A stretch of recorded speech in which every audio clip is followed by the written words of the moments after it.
now in the manager's chair for his country as opposed to being out in the field. Southgate and his teammates famously downed a few soft drinks to celebrate success in his previous World Cup appointment against Tunisia in Marseille, and despite their lack of alcoholic content, they will have tasted like nectar.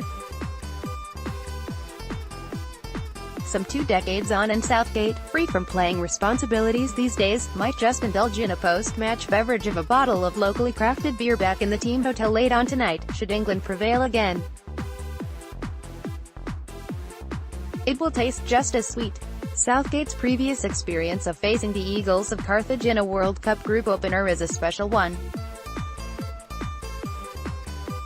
Even if the backdrop to England's 2-0 win over Tunisia in the sweltering port city of Marseille on Monday, June 15, 1998 was belligerent, rancorous and depressingly familiar. Violence dominated the build-up to England's first game in 1998 at the Velodrome Stadium, with the scenes branded as a total disgrace by then Prime Minister Tony Blair. After some isolated trouble on the Saturday night, 400 England fans were involved in pitched battles with Tunisian fans, local youths and police during 7 hours of heinous violence by the Mediterranean the following day, which left 32 people injured. The wail of police sirens, constant hail of bottles and missiles and the pall of tear gas sullied the airport area of Marseille and made it a battleground. Sadly, the pre-tournament fears that staging an England fixture in a fractious, socially divided city with such a high population of North Africans and rife with socio-economic problems would constitute a serious risk were all realized.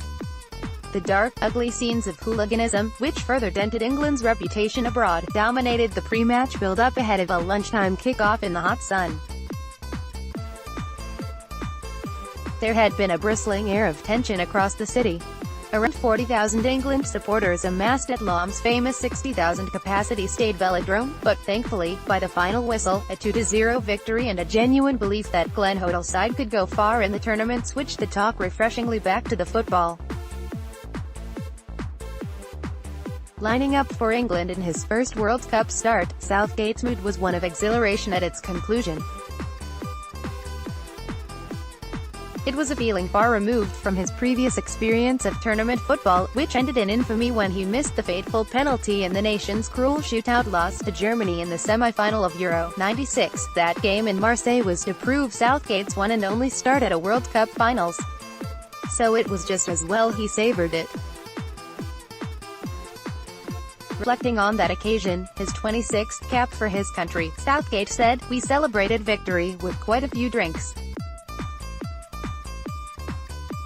of Coke and orange. That is, it was one of the best days of my life, playing my first game in the World Cup finals with England.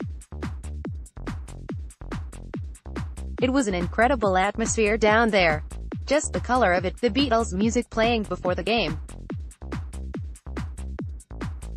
I remember sitting with Teddy sharing him in doping control for an hour and a half afterwards. The game was a brilliant occasion, the first England game of the World Cup. I was hugely proud. England went ahead 3 minutes before the interval when Captain Alan Shearer headed in Graham Lassau's free kick, a deserved reward following a spell of concerted pressure.